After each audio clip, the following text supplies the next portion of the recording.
Alhamdulillah, puji dan syukur senantiasa kita panjatkan kepada Allah Subhanahu wa Ta'ala.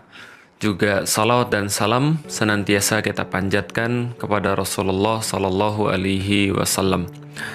Teman-teman sekalian, ada hal yang mengusik kita ketika kita melihat ada seorang perempuan datang ke masjid lalu bawa anjingnya sambil marah-marah.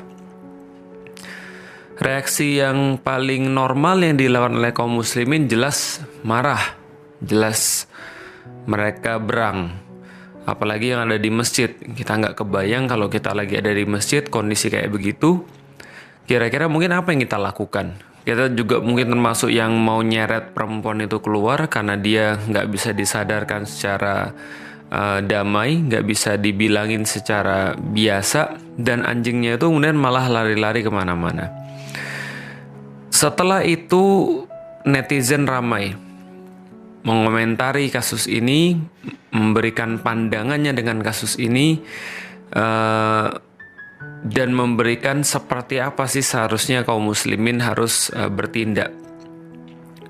Dan saya juga melihat ada ragam komentar, ada macam-macam komentar, termasuk diantaranya adalah komentar ada orang-orang yang menyamakan kasus ini dengan kasus di zamannya Nabi. Ketika ada seorang badui datang ke masjid, kemudian kencing di masjid, maka para sahabat yang ingin menghardik, yang ingin mencegah, yang ingin menghukum badui ini, kemudian dihalangi oleh Rasulullah Sallallahu Alaihi Wasallam. Kemudian Rasul membiarkan dia melakukan hajatnya, kemudian menasihatinya, lalu meminta para sahabat agar mengguyur bekas kencing itu dengan air. Ini menggambarkan keindahan yang sangat luar biasa. Nah, mereka kemudian menyamakan, harusnya kita nggak usah marah-marah, kita nggak usah sepaneng, kita nggak usah ribut. Ya lakukan aja seperti yang Rasulullah Shallallahu Alaihi Wasallam lakukan. Jadi ada orang-orang yang sok bijak, kemudian muncul mengatakan dalil seperti ini, dan kita nggak tahu seperti apa yang dia alami ya. Maksudnya kita nggak tahu kalau orang ini benar-benar nggak ngerti ataukah sengaja dalam menggunakan ayat ini, sengaja dalam menggunakan hadis ini untuk kepentingan-kepentingan yang lain. Tapi sebenarnya situasinya nggak benar-benar sama sih, karena kita tahu bahwa Rasulullah Shallallahu Alaihi Wasallam sangat memahami ketika ada seorang badui yang kemudian kencing di masjid. Itu Rasulullah sangat memahami bahwa saat itu orang kan belum terlalu paham tentang Islam, orang nggak tahu tentang Islam.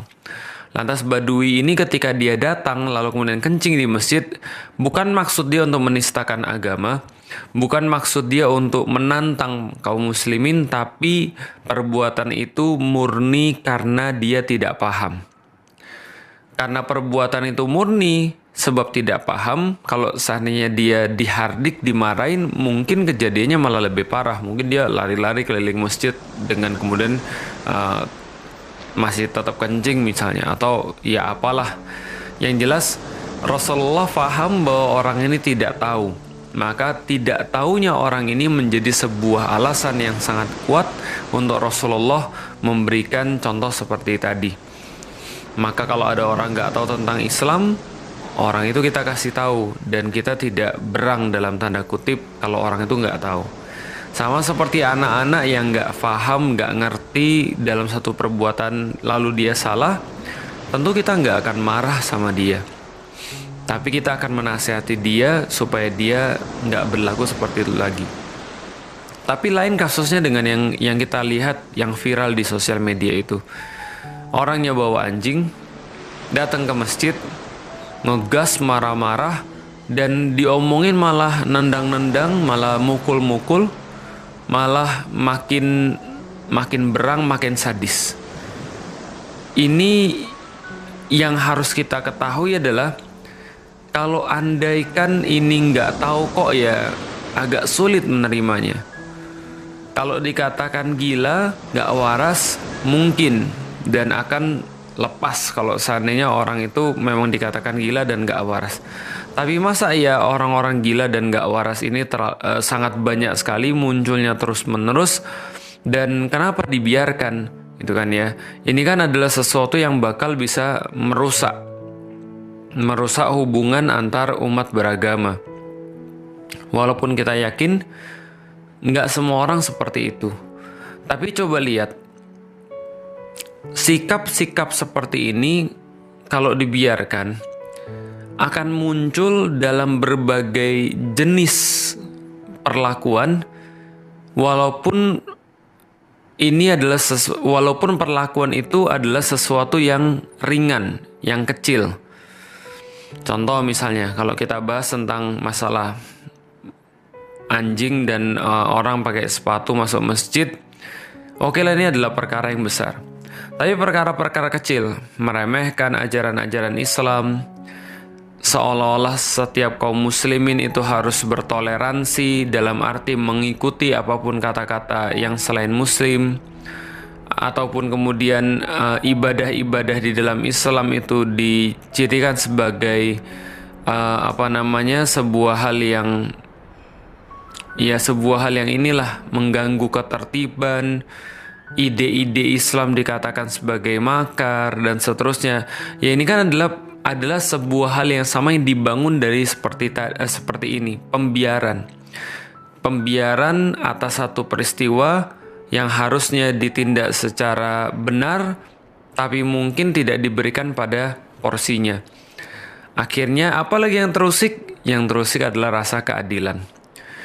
Nggak, after all teman-teman sekalian, saya cuma mau bilang, kalau seandainya orang-orang yang ngomong bahwa zaman Nabi itu begini, hadisnya tuh begini, lalu kemana aja Anda ketika orang-orang muslim menginginkan bahwa apapun yang terjadi di masa Rasulullah itu kembali lagi untuk kita terapkan sekarang? Kepemimpinan Abu Bakar, kepemimpinan Umar bin Khattab, kepemimpinan Utsman bin Affan, kepemimpinan Ali bin Abu Thalib, itu juga berdasarkan hadis Nabi Shallallahu Alaihi Wasallam, berdasarkan contoh mereka kepada Nabi Shallallahu Alaihi Wasallam, Khulafaur Rasyidin, para khalifah yang ditunjuki oleh Allah. Kenapa kalau ada orang-orang yang ingin mengembalikan diri mereka pada syariat Allah sebagaimana zaman Nabi, lantas dikatakan, zaman onta, itu kan zaman dulu. Sementara kalau kejadian begini, muncul orang-orang sok bijak yang mengatakan Nabi dulu begini dan Nabi dulu begitu. Pertanyaannya, kenapa Anda mengambil sebagian daripada perilaku Nabi, tapi tidak mengambil perilaku Nabi secara keseluruhan? Bagaimana Nabi mengurus politiknya? Bagaimana Nabi mengurus ekonominya? Bagaimana Nabi mengurus keluarganya? Bagaimana Nabi punya pandangan terhadap hukum-hukum yang dulu beliau terapkan di Madinah? Kenapa kita tidak meniru Nabi secara keseluruhan? Atau jangan-jangan ada maksud-maksud tertentu orang-orang itu untuk mengucapkan perkara-perkara seperti ini. Oh, jangan marah, oh nggak apa-apa, Nabi itu dulu begini. Iya, yang enak-enaknya saja, yang menurut mereka betul saja, yang sesuai dengan keinginan mereka, mereka kutip ini dari Nabi. Begitu ini tidak sesuai dengan nafsu mereka, mereka bilang, oh kita harus reinterpretasi, oh kita harus mengartikan ulang, kita harus melakukan dekonstruksi dan segala macam. Jangan-jangan Anda ini bukan mau untuk meniru Nabi, tapi Anda menyesuaikan dengan hawa nafsu Anda. Dan ini bukan tentang fikih sebenarnya. Anjing boleh nggak masuk masjid? Oh, kalau ini fikih Syafi'i, ini fikih Hanafi. Enggak, bukan itu. Bukan tentang fikih anjing masuk masjid. Ini tentang rasa keadilan, dan ini tentang keberpihakan. Saya Felix Xiao. Assalamualaikum.